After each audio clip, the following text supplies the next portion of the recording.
Howdy, everybody. This is Steve Stewart, the host of the Money Plan SOS podcast and the Financial Wellness Show, in conjunction with with Coach Connections, if I could say that right tonight. And I'm bringing on one of the coaches from Coach Connections, Coach Greg Pear. How you doing today, Coach Greg? Hey, what's going on, Steve? Doing great. Just fresh out of several sessions with clients, and so kind of fired up and ready to go. Fantastic. Now, Coach Greg and I here are here to debate the finer points of debt elimination methods. He's going to take one side. I'm going to take another side. We're going to debate them out and see if one of them flushes out as better than the other. Give us the best talking points about debt elimination methods. And let's just start off, Greg.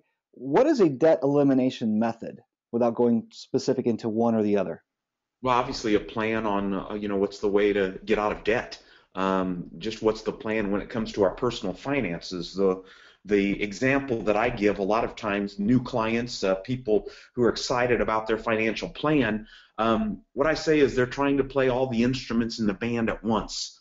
And so if you think about it, if we said, hey, Steve, you're going to play the clarinet, and someone else, Josh, you're going to play the drums, and I'm going to play the flute, and someone else is going to play the piccolo, and we're going to switch after 30 seconds, 30 minutes, whatever. You know what? And we keep passing all these instruments around. We don't have any focus, man. We're a pretty cruddy band. Whereas if we said, you know what, Steve, just concentrate on the drums for a week. Josh, concentrate on the clarinet for a week or 2 weeks or 3 weeks or a month. And then let's switch instruments, after a month or 2 months or 3 months. We probably would still be pretty cruddy, especially since I don't have any musical background. But I bet you we could probably bang out Happy Birthday to Me, and we would probably be a little further down the road. When it comes to personal finances, we get, I'm sure you do too, we get people in the office all the time, and they're like, well, I'm trying to pay a little extra on this credit card and a little on my student loan because that's the big one, and you know what, I'm trying to contribute all to my retirement, and then I'm trying to put some money into savings, and we're trying to save for a vacation. It's like, where is the focus? Where's the concentration? And I think that's what happens when people, get caught up in debt. They just don't know or don't understand or don't have the focus when it comes to a systematic approach to tackling debt. Obviously, one of our workshops, is called Tackling Debt, and we go step by step, and we talk about some of the illusions and perceptions when it comes to debt, and then kind of the keys to paying off debt, and then certainly a method, one of the methods that we're going to talk about tonight. Right. Too. And there's a number, but the two most popular that people, they argue back and forth about them are the Debt Snowball and the Debt Avalanche Method. You're going to take the Debt Snowball method on, and I'm going to take on the Debt Avalanche Method. Now, you've got some great slides, too, that you're going to be able to use to help give the viewers, well, I guess they're viewers, I usually deal with listeners, and give us an overview of what the Debt Snowball method is and what the advantages are of using that method to kill your debt. Okay. You might watch the chat window. Just make sure that everybody can see my screen. Can everybody see my screen okay? I can see it. Okay. Yep. And before we go there, Steve, I might mention too, is there necessarily a right way and a wrong way if we're doing it? And so I know you kind of want to get into a debate a little bit, which is fine, but I think what the right and wrong way is jumping all over the place and not having a plan. As coaches, that's the wrong way.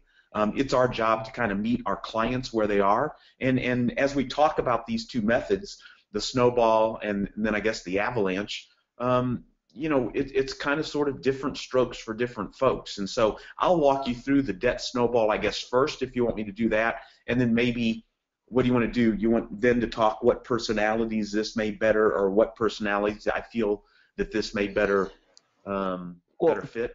To be honest, you're stealing my thunder. All right. Go ahead and just give us an overview of the Debt Snowball, how it works. My golly, the Debt Snowball is the right way to do it, and that's the only way you should There do it. you go. Okay.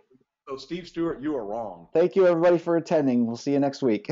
All right, so how does the Debt Snowball method work? All right, so let's give some examples here. Let's say that a couple or a person has J.C. Penney, they owe $350, Best Buy, et cetera, all the way down to the student loan. So the payoff, that's the amount that is due. if you were to have a windfall and pay everything off.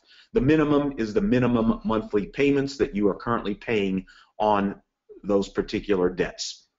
And so notice that we have listed the payoffs from smallest to largest. So for example, we owe J.C. Penney's the least amount of money, $350. We owe the student loan the most amount of money. Sometimes those minimum payments follow, sometimes they don't. Pardon me, in this case, they kind of sort of do.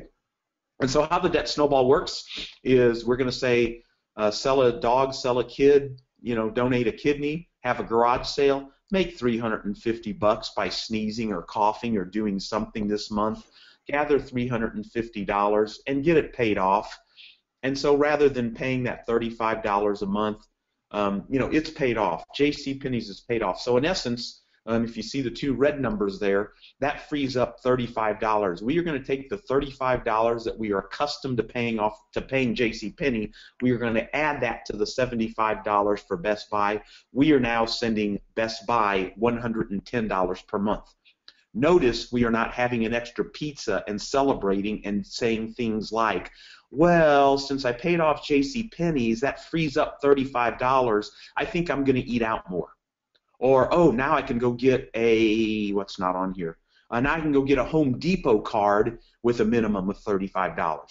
Again, the purpose of getting out of debt is so that we can build wealth. As long as you are paying debt payments, you're never going to build wealth. And so you take the $110, you pay off Best Buy. All of a sudden, Best Buy is done in like 6 months now.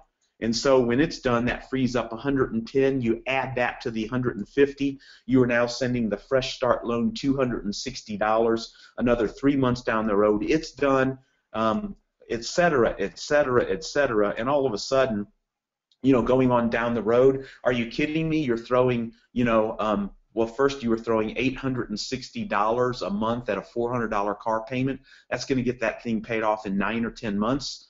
And now you're throwing $1,110 at the student loan, and again, the original payment was $250. So without the debt snowball, $20,000 divided by 250, you're talking 80 months. 80 months divided by 12, that's 7 years. If you're just paying $250 a month, now you're paying $1,110 a month, and simple math, rough, you got that done in 20 months, less than 2 years. So that's what happens. But so many people, woohoo, I got everything paid off, man, $860 a month or $460 a month. I'm going to keep making the minimum $250 payment on the student loan, and I'm going to go partay with all the other money.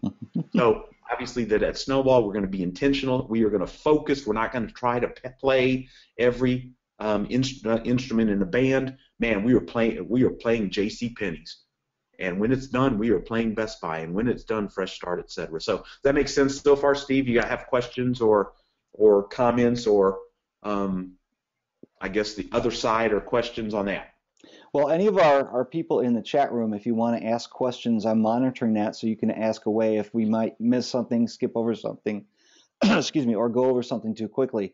But I agree that the debt snowball is a wonderful method for getting out of debt, because it's like you said, it focuses all your attention and your money on the problem, which is the debt, and it's not, splitting it out across a bunch of different things and getting you nowhere. Now, one thing that we didn't mention, of course, is when we start the debt snowball method, and this just goes without saying, we need to stop borrowing more money. So we need to stop borrowing money. We need to start just paying down the debt so we're not incurring more debt along the way. I think that's one thing that trips people up. They continue to use their credit cards, and they don't have that plan to then get out of debt. They just think, well, I'll pay it off a little bit here and then put some back on, but I'm making, I'm paying off more than I'm using back up. No, to get out of debt, you need to focus. The debt snowball is one of those powerful ways of doing that. Now, let me talk. Go ahead. Yeah, you gotta have a line in the sand moment. Yeah. If you're truly passionate about getting out of debt and wanting to build wealth, and I'll show you why we want to get this stuff paid off, then we can really build some wealth. Couple of other things on here, just for those listening: a fresh start. Sometimes that's a bank term. So in other words, some of the banks, we have clients maybe that will live in negative balance. By that meaning, man, I overdraft to the tune of $800 a month. You can go to the bank in some instances and say, can I get a fresh start loan? I'm tired of the overdraft fees, etc. Even out my account, call it at zero, and now I'll pay you $150 a month. Rather than, if you're living $800 in overdraft, the moment you get, say, a $1,000 paycheck, well, the bank snatches 800 of it. That leaves you $200 until the next paycheck, and what you're doing is going right back into overdraft. Now, the banks love you because of all the fees they're charging you, but and some of us, oh, that's what overdraft is for. Again, I think we have that's where there's a little bit of a problem with marketing and debt in society. It's not okay to be in debt. It's not okay to live in overdraft. I know, we've got some banker clients and banker friends. That's where they make money. I get that, but it's not the true healthy way of living your lifestyle. Always behind the 8 ball. Yeah. And the other thing might want to mention here too, and I just kind of sort of noticed this as I was saying, what else is going on here with this chart? Family loan, obviously borrowing money from family and friends. That's one of those perceptions that we talk about. Oh, they'll understand and they're willing to help and they're going to help out. More than often, not a good situation at all. Now, one thing that wasn't included in your example there, it's just because it complicates the whole thing, we didn't really talk about it, is along the way, there is going to be interest charges. Along the way, interest is going to accrue. So when we say we're paying $35 off on a $350 JCPenney bill, it's not just 10 months of paying that at $35 unless it's 0% interest rate. So there is going to be a little bit of sway there. And that's one of the reasons why people then talk about doing what I'm going to speak about here, which is the debt avalanche. Now, the debt avalanche is, in mathematical terms, it will pay off your debt faster. It will also keep you from paying more interest than you're supposed to. And the reason for that is that the debt avalanche method, you list your debts from highest interest rate to smallest interest rate, and you tackle the big highest interest rate debt first. And the thought is, okay, if I've got a 20% interest rate and I got a 2% interest rate, when I pay off some of that 20% interest rate credit card or whatever it is, then I'm going to get rid of that high interest debt. I'm not going to be accruing that interest over time, and I'm going to be able to get out of debt faster. I'm going to be able to pay less interest. Mathematically, that's true.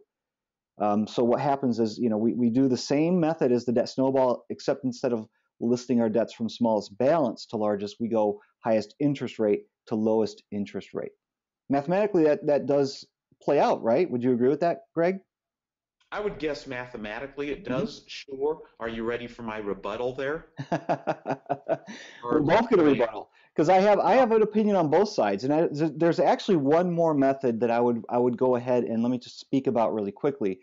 Since we understand the debt snowball and the debt avalanche, they're very similar. It's just I choose this one versus that one, and we're going to talk about which one may benefit the listener or the viewer a little bit better. But there's another method that I recommend, and that's what I call risk management. And that's if there's a debt that you're worried about, it's on your mind more than the others. What is that one that's just nagging at you?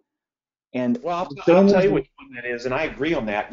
That's the $2,500 family loan that Dad's breathing down your neck.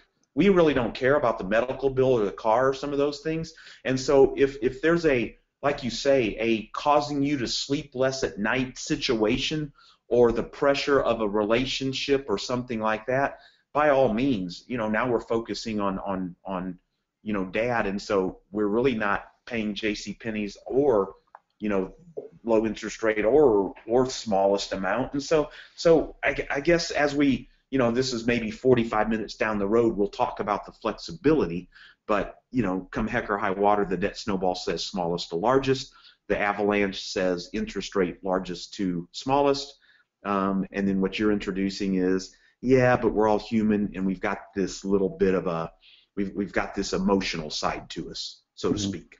And this is where you and I are going to agree on the same thing here, that it doesn't really matter which one you select as long as you stick to it, and you need that motivation to stick to it. You've got to have some reason that, some maybe even a small little reward along the way to keep you going. Because the problem that you and I see with our clients with the debt avalanche was the highest interest rate debt first. Let's say that student loan that was $20,000. Let's say that was our highest interest rate debt. Well, paying off $20,000 worth of debt, you got to be making a ton of money to be able to knock that out in a short period of time. And if you don't get that paid off in, I don't know if you see it like I do. It's if it doesn't get paid off in a year, people tend to lose faith. They tend to lose hope, and they start to quit. And we tried that thing that Steve Stewart talked to us about, that debt avalanche. It doesn't work. No, Exactly. it works. You quit working it. Bingo, bingo. So that's why the debt snowball, the smallest balance first, works so well, is because when you pay off those small balances, then you get that bit of energy, that wow, I'm winning, I'm going to keep going. Yep. And so, can I go ahead and finish extrapolating these numbers real quick? Oh yeah, go right ahead. So anyway, the debt snowball, there you go. And take a look at this. And so your minimum payments on a monthly basis are $1,110, like we talked about. Adding this debt up is $33,600.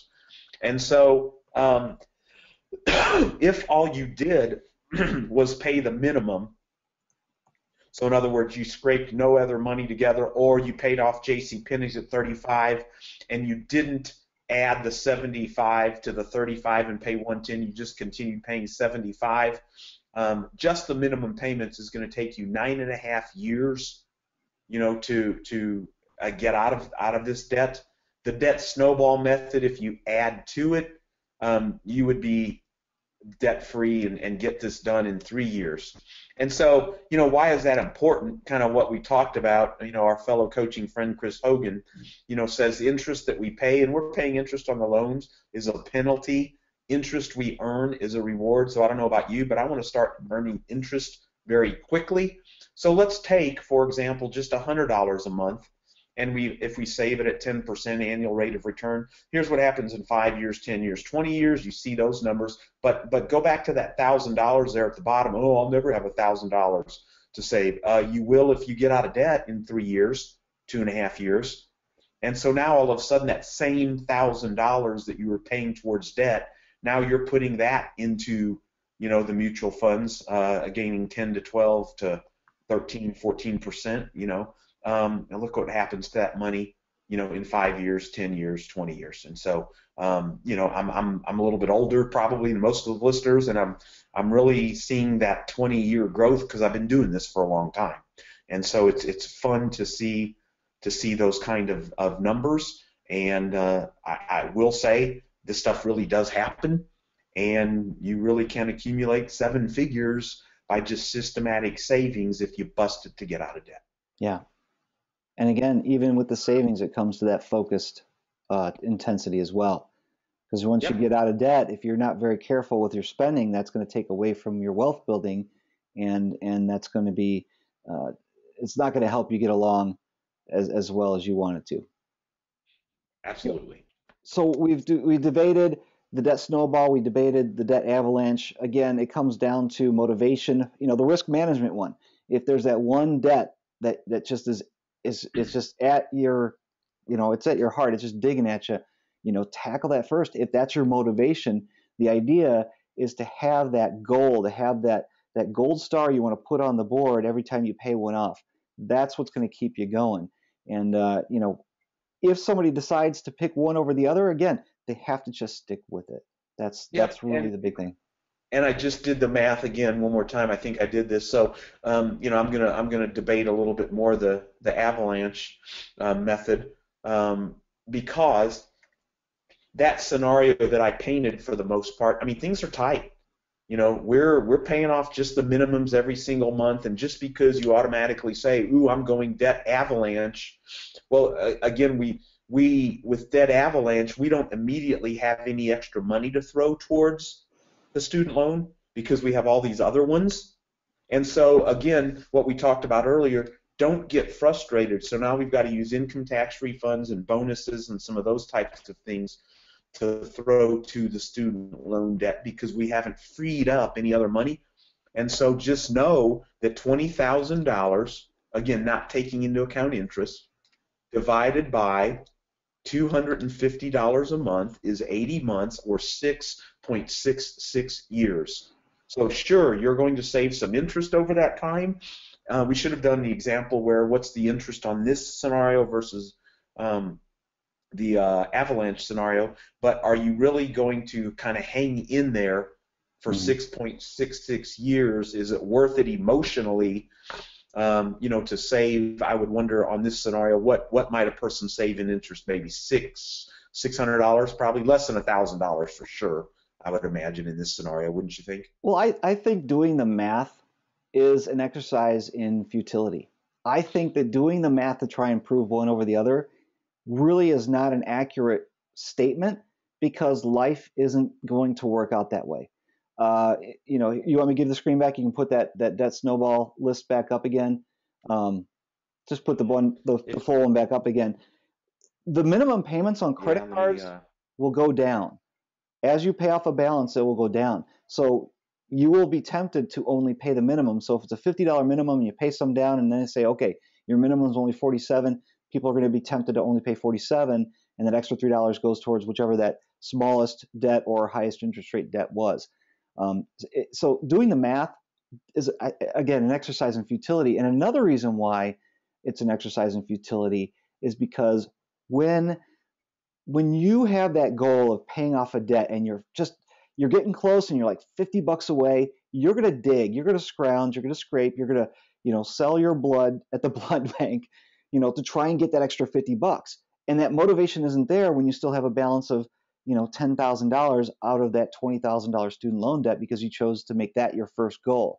So there's all these things that play into any of the debt elimination scenarios. Which one's best? It's up to you to decide and to stick to it. And that's really what it is. And I might mention this too. Let's say right in the middle of this, you're gung-ho and what have you, and you have a major life event. Let's say a job loss. Let's say buying or selling a house, perhaps a baby on the way, a death of a family member. Man, all in that particular instance, you press pause. And so if you were, for example, using the debt snowball method, and where you were, down to say the family loan, they're throwing $460 at the family loan, where the minimum's only $100. You press pause and stop, and you start stockpiling that extra $360 a month. If there's some sort of a, like I say, a major life event, I think we're going to move to Alaska for a job. Okay, you better start saving some money. Because at this point in time, in theory, you only have $1,000 in your emergency fund for savings. And so all of a sudden, hey, we're expecting, press pause and stockpile cash. Yes. We're going to relocate, press pause, stockpile cash. Grandpa's kicking us out of the basement. We've got to get our new apartment. Press pause, stockpile cash for the down payment and the first and last month's rent. Right. That's a very important part because if you've knocked out 3 or 4, I'm sorry, go ahead, Greg. I was going to say, if you're doing the avalanche, again, where's the extra money coming from if you still have 1, 2, 3, 4, 5, 6, 7 debts potentially? Yeah. Now, a little bit different story if J.C. Penney's is the highest debt. I kind of, in our example, we were going one extreme, saying the student loan might be the highest debt, might be highest interest rate, I should say. Right. But what if the medical bill is the highest interest rate? Well, okay, you're still 12 months before you see any headway. Right. So you don't have the power of that extra cash that the snowball gives you. Right. So just to summarize what you said, doing a debt snowball, smallest balance to largest balance first. When you knock off 3, 4 debts and then all of a sudden something happens, instead of throwing that extra money at the snowball, you have the opportunity to use that for that big emergency right there. Yeah. Yep. So in this scenario, let's say you've been J.C. Penney's done, Best Buy done. Let's say we're now paying the medical bill, Fresh Start loan done, medical bill we're throwing $360. If you look at the far right-hand column, that's our new payment, and that's an addition of the $35 to J.C. Penney's plus the 110 to Best Buy plus the $260 to Fresh Start. We are throwing $360 a month at the medical bill, and if you notice, the minimum doesn't change. Medical bill will be happy with $100 a month. Right. And so one of those events happens, whoa, stop. I'm going to go back to paying $100 to the medical bill, and I'm banking that extra $260. Yep. So I'm leaning towards your method, Greg. I think Debt Snowball is a better method. Well, again, if you're dealing with a huge, geeky, statistical somebody who's going to lose sleep because in the again, Steve, you know this. You said doing the math is an exercise in futility. People watching this, guess what? They're doing the math, Mm-hmm.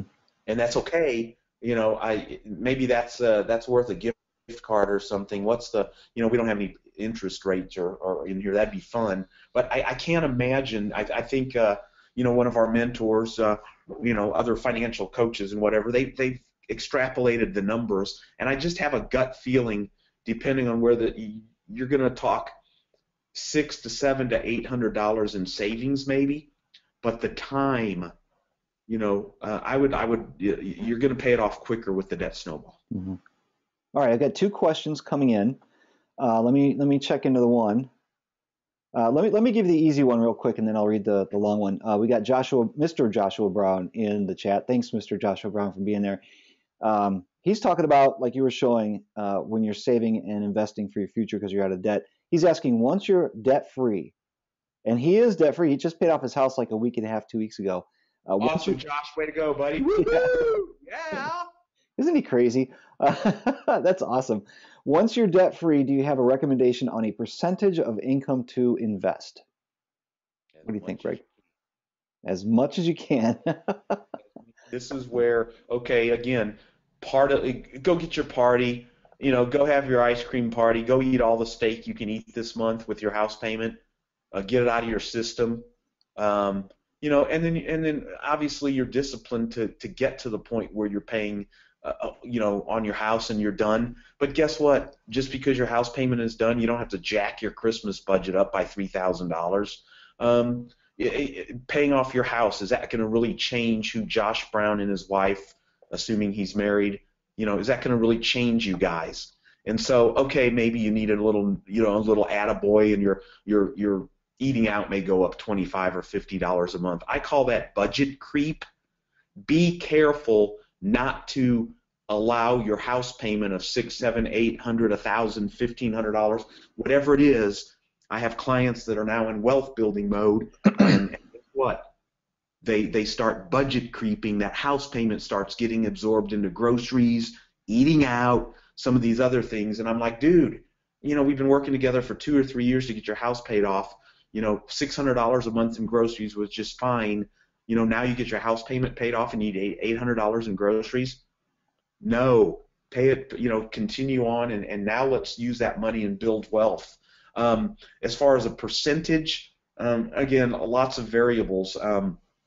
Do you have kids in college? Is the college getting cash flowed? How are your vehicles? That's another thing. Before we go hog wild and say, woohoo, I'm going to put $3,000 a month in mutual funds every single month because I don't have a house payment.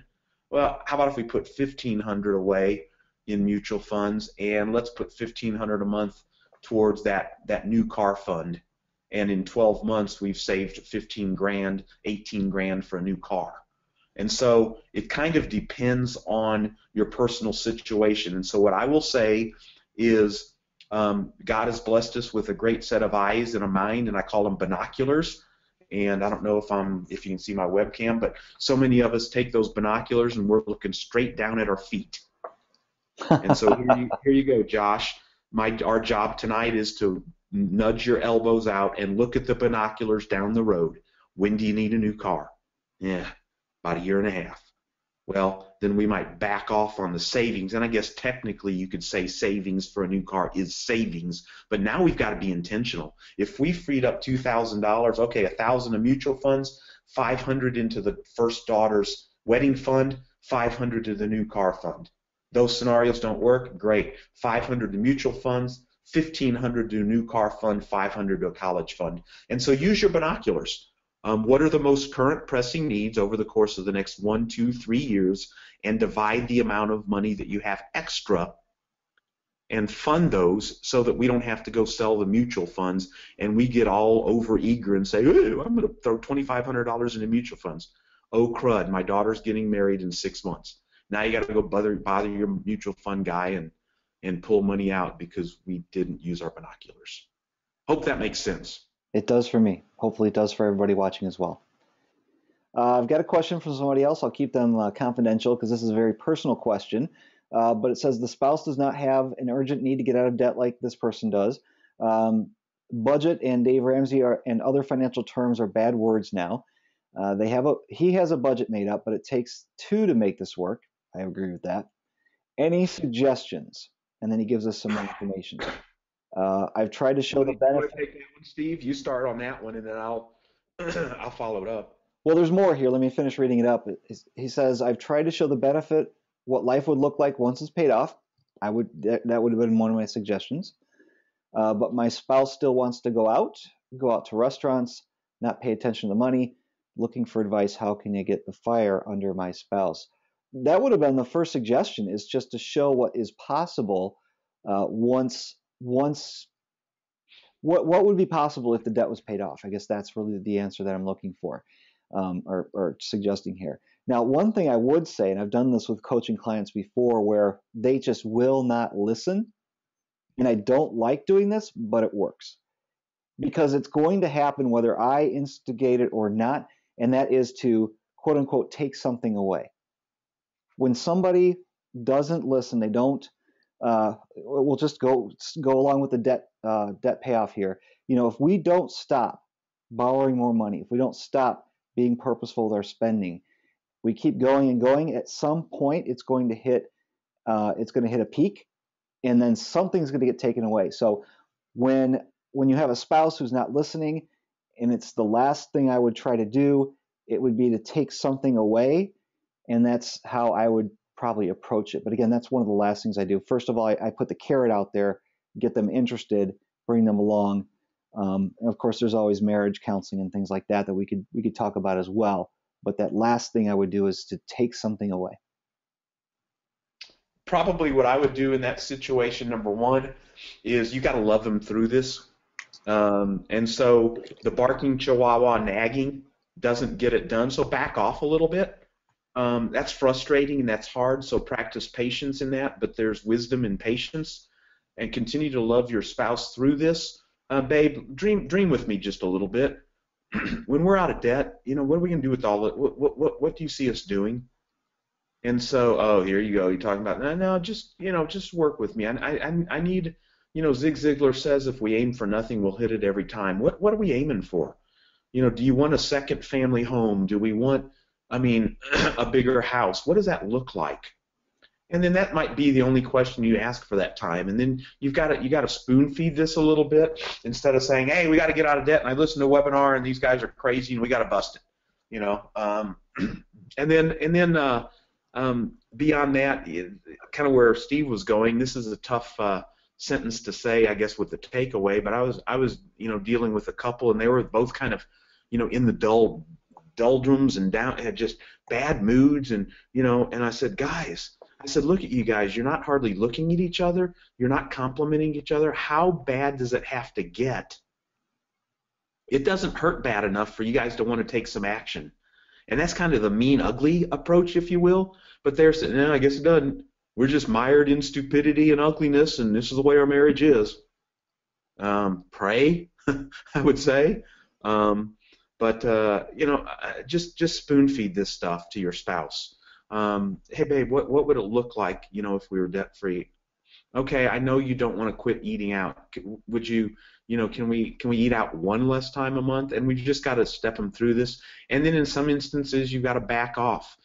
Case in point, with my wife and I, we were, on our debt free approach, we were pretty good except for the house, and we might have been in the old, Greg Pear might have been considered a hoarder. I was a very good saver. I had to write a 6-figure check to pay off my house. Man, I was one of these guys who, well, I've got the money, I can pay off my house anytime I want to. Well, that doesn't cut it when you're financially coaching other people and they're aspiring to be debt free. And so I just told my wife, I said, yeah, I'm not going to, if I'm going to do this coaching thing, I'm going to do it right. We need to pay off the house. And then we prayed about it, and I gave her space. 13 months later, she said, I'm ready. And so there's just, I hope it doesn't take you 13 months to convince your spouse, but you got to just love them through this. You got to just love them through it and kind of spoon feed small stuff and hope. I think where Steve was saying, hey, this is going to escalate to a peak. I'm going to call it more like a valley or a death, kind of a hole. I hope it doesn't get so bad to the point where we're, insulting each other and really fighting and arguing. Got to come to a common ground. Yeah. And just kind of love your spouse through it. I don't know. I rambled there, Steve. Did you have anything else to add? Well, I guess if we start with the beginning point is what he was already doing, show the benefit. And then, getting a little bit more serious, just a little bit, would be leading by example, doing the smart things with money. If he decides to continue what he can do, and maybe he gets one of the debts paid off and he goes up there and says, hey, look, we paid off this debt. That's a $35 monthly payment we don't have to deal with anymore. And then as time goes by, she might see that carrot. She might come on board a little bit sooner. Then we get a little more serious and we talk about, okay, we had this thing happen. We don't have the money for it. So now we're talking about, the scarcity factor or crisis mode. We're getting to that point now where we're getting at the bottom where something's going to get taken away, whether, it's the marriage goes bad, whether it gets down to where they've got to go to counseling, whether it's bankruptcy or foreclosure. I mean, that's where, that's the ultimate ending. If it doesn't get resolved, then it gets really bad. From a solutions-driven standpoint, another thing that I ask my clients, what do you observe from your mom and dad growing up, learning about money? And when people start opening up about that, it's very simple.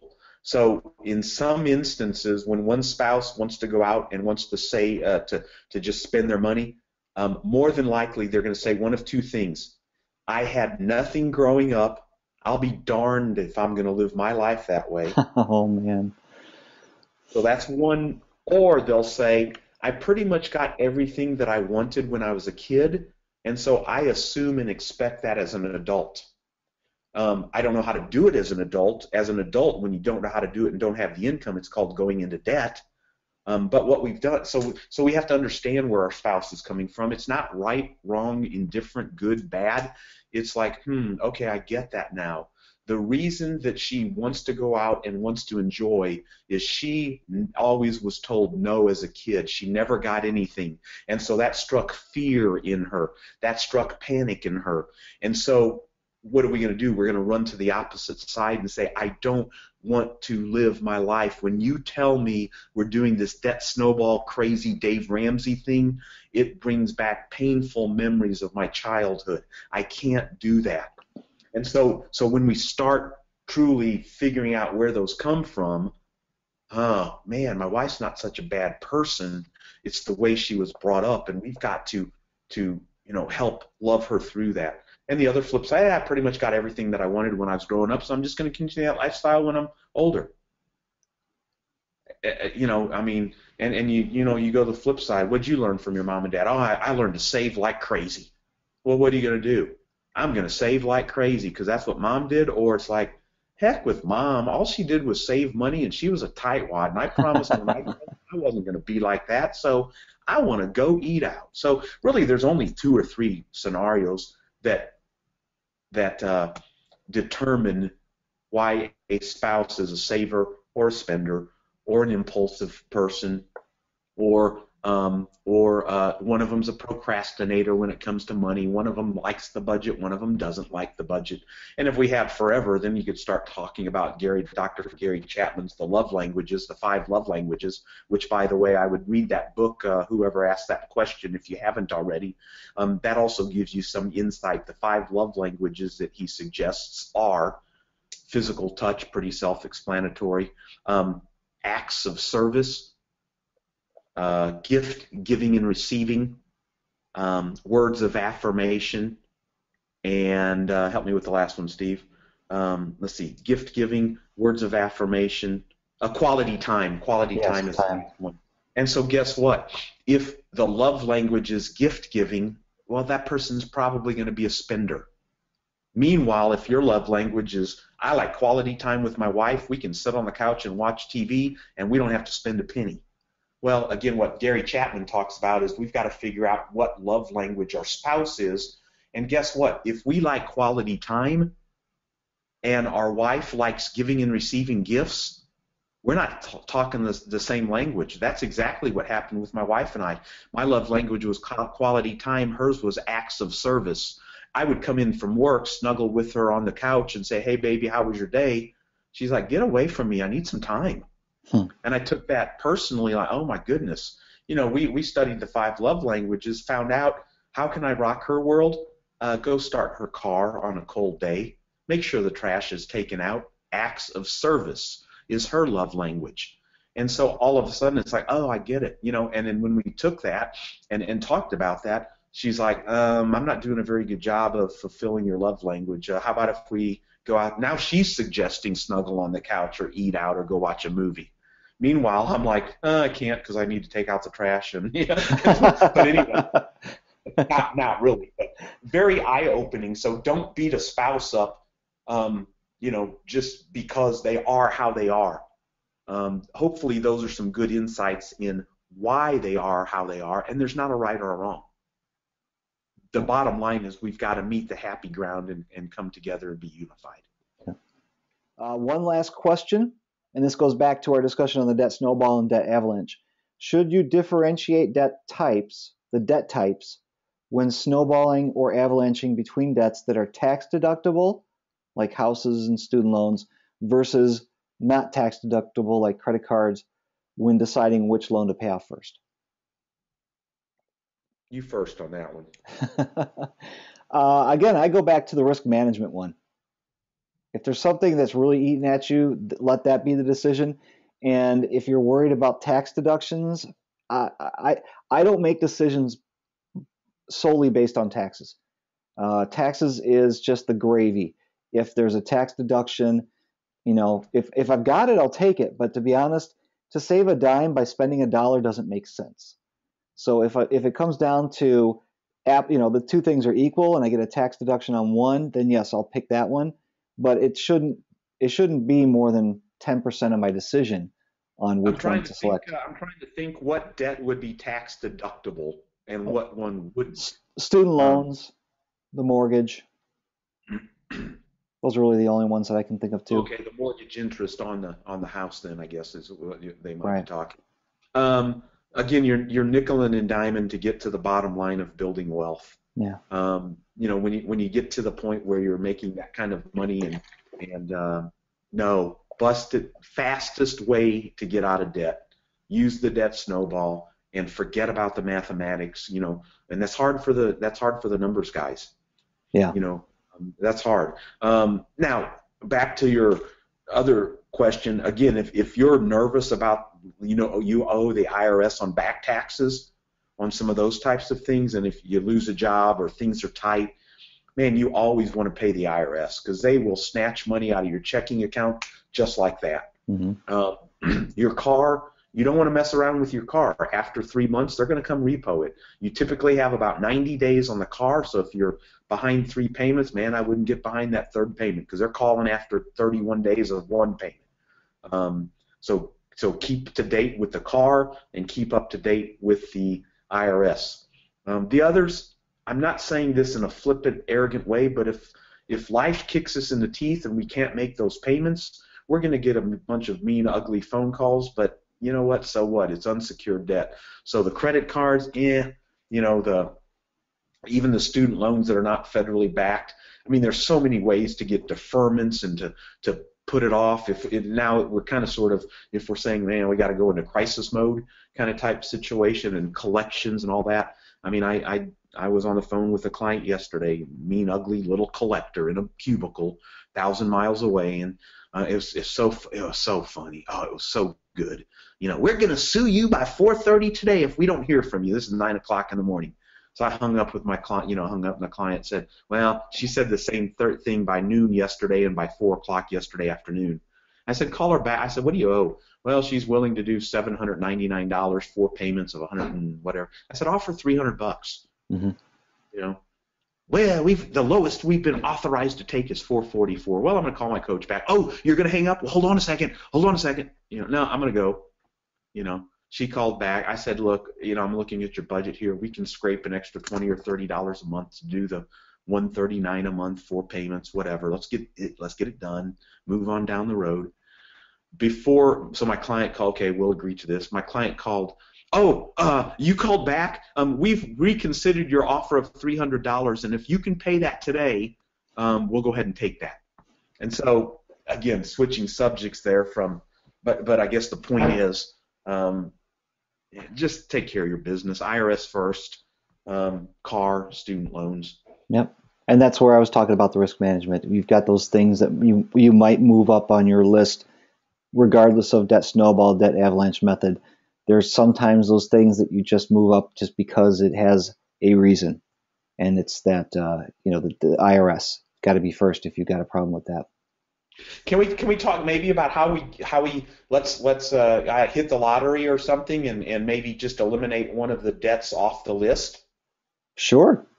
So let's say we get a lot of times too, the saying that I use is sometimes we'll misbehave 364 days out of the year, and then we'll count on the income tax or the year-end bonus to bail us out. Again, if we are doing budgeting the way we're supposed to be, and here you go, guys, it is January. You better be saving your butt for Christmas 2015. You have 12 months. What'd you spend this past December? Divide it by 12 and eke it out of your budget. Don't say, well, I'll just wait on the Christmas bonus or the income tax. When you do the things you're supposed to do month to month, then all of a sudden, I don't really need the income tax. I don't really need that bonus. I'm going to throw 80% of my income tax refund to my debt, and I'm going to eliminate one of those immediately on the debt snowball. Car. Some of us, are driving, let's call it a $15,000 car. It's worth, let's say we owe $10,000 on it. It's a $15,000 car. Go sell the car for $15,000, pay the debt off, and go buy a $5,000 car.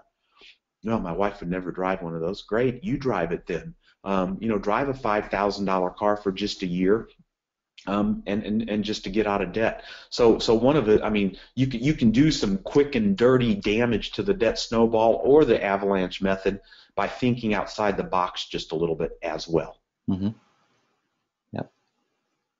Well, I want to thank you, Coach Greg, for coming on. We're going to say goodbye to everybody that's in the chat room here in just another minute or two. We've got quite a few people that I know personally from either the internet or I've met in person or talked to on the phone. That's really, really nice to see some of my friends. Millions of fans, Steve. There you go. I'm assuming those are coaching and podcast fans. So look at how many know Coach Steve from Money Plan SOS, and look at how many people know the short fat guy from Lubbock, Texas, and there you go. But regardless, I just want to say thanks, and this is good stuff. And when you get your finances right, when you get your relationships right, that's where God needs us to be. He needs us to concentrate on being the rock star husband, the rock star wife, the rock star employee, the rock star mom, the rock star dad. He doesn't need us messing around with arguing about money. And so reach out to myself, reach out to Steve. If you guys have further questions, I think both of us do a free initial session. Mm-hmm. Let us help weed through some of this stuff, and then if you'll know within an hour if it feels right to work together. I think those who are listening are rock stars even for being here. Not a great subject talking about death, maybe another debt, I should say. Freudian slip, death, and then debt. But this is a step towards wealth building. Bust it, get your butts out of debt. I want to give everybody a call to action. If you haven't yet paid off all your debts, decide today which way you're going to go, because the good news is that you already have a debt-free date. Every loan that you've signed up for has an expiration date. It's got a term, and at the end of that term, you've paid off the debt. That's how they're scheduled. It's already scheduled. You just got to change it from 9.5 years down to 3 or less, decide which way to go, and just bust it like Coach Greg said. I also want to give a call to action to everybody. Check out the Financial Wellness Show podcast. It's available on Stitcher, iTunes, TuneIn Radio. Check out the website, financialwellnessshow.com. And if you go over to the right-hand side of any of the podcast pages or the blog posts that are there, you'll see a place to sign up for updates, and we will let you know about upcoming webinars. And there are going to be quite a few more coming up in the near future. I can't give you too much information about it now, but I will tell you that they're coming up. So to be notified of the webinars ahead of time, more ahead of time than this, then just go to financialwellnessshow.com. Let's just say go to financialwellnessshow.com/09. That's an episode that I just released today, interview with Austin Netzley, the author of Make Money, Live Wealthy. And you'll be able to see that place to sign up right on the right-hand side. So check out the show, sign up for the updates, and thank Coach Greg for coming in. Appreciate you being here and helping me out today. My pleasure, Steve. Always fun to chit chat and banter back and forth. More importantly, we just hope we're helping some people. All right. Well, God bless everybody. Take care, and make sure you take care of your money.